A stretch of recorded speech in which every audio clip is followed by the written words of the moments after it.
भगवत गीता अध्याय 2 श्लोक 42-43। इन दो श्लोकों में भगवान बताते हैं कि वेदों में वर्णित ऐश्वर्य, सुख भोग और स्वर्ग प्राप्ति के उपाय केवल फूल पत्ते हैं, जीवन के फल नहीं हैं। अच्छी जिंदगी से भी एक बड़ी उपलब्धि जन्म मृत्यु के चक्र से बाहर निकलना है। श्लोक इस प्रकार हैं। यामिमां पुष्पितां वाचं प्रवदन्ते विपश्चिताः वेदवादरता पार्थ नान्यदस्तीति वादिनः कामात्मनः स्वर्गपरा जन्म कर्म फलप्रदां क्रियाविशेष बहुलां भोगैश्वर्ये गतिं प्रति। थोड़ा विस्तार से जान लेते हैं।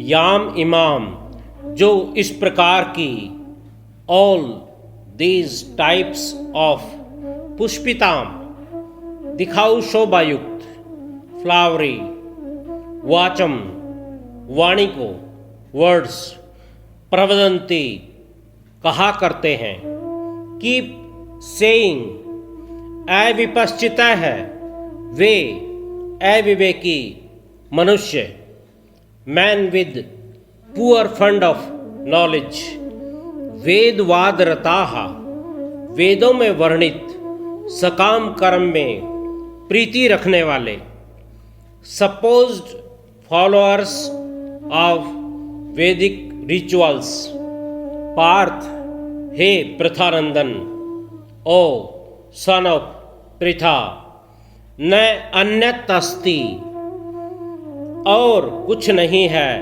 नथिंग बियॉन्ड, इति वादिनः है, ऐसा कहने वाले हैं, आर सच एडवोकेट्स।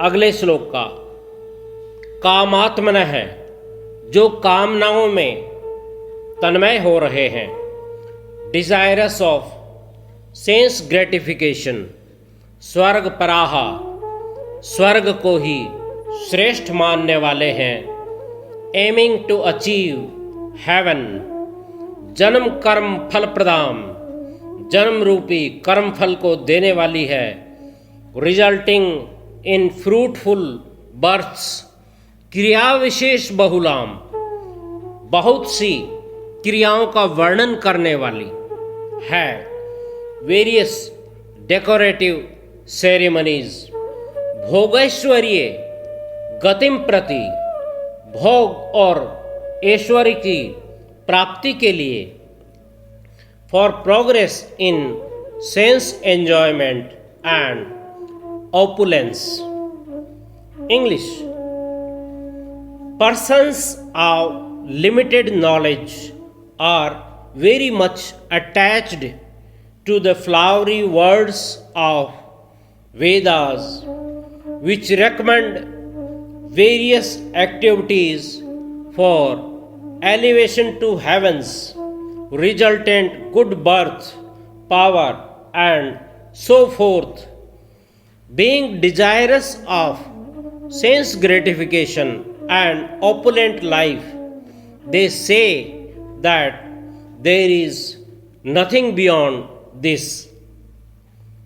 कुछ लोग सोचते हैं कि धन की विपुलता ही जीवन है, संसार में सुख भोग की जितनी वस्तुएं हैं, इससे आगे कुछ भी नहीं है, जो कुछ है इस जीवन में है, सब कुछ मान सम्मान, धन दौलत, सुख सुविधा, सुरा अप्सरा, यही जीवन का उद्देश्य और अंत है।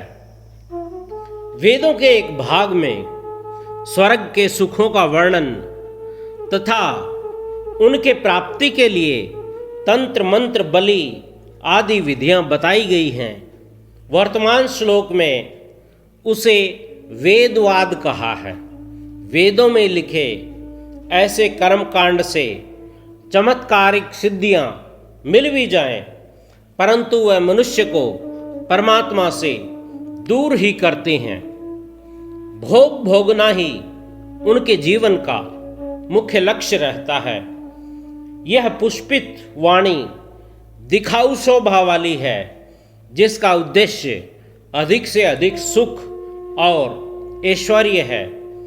ऐसे लोगों की दृष्टि में परमात्मा तत्व, ज्ञान, मुक्ति और भगवत प्रेम जैसी कोई चीज है ही नहीं।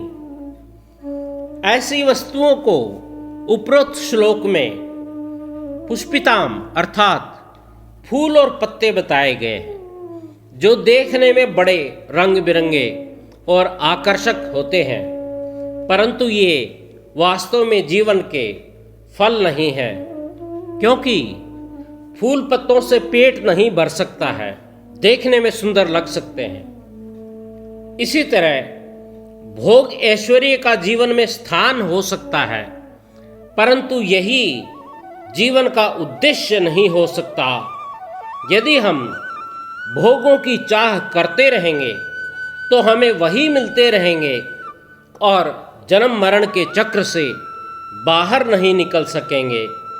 सुख भोग जीवन के साधन हैं, इनको साध्य नहीं होना चाहिए।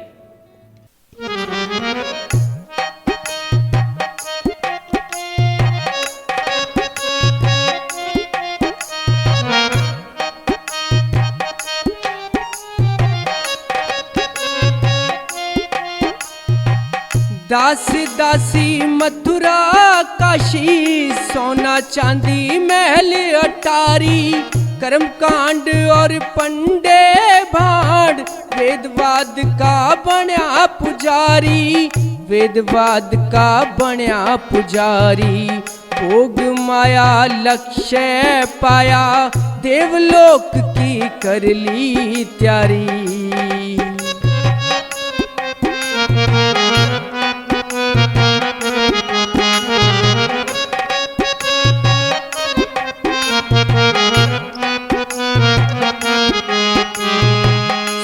अप्सरा लगी बीमारी, ध्यान साधन बीच टूटे। सुरा अप्सरा लगी बीमारी, ध्यान साधन बीच टूटे। जन्म मरण का चक्का चले, मुक्ति मार्ग पीछे छूटे।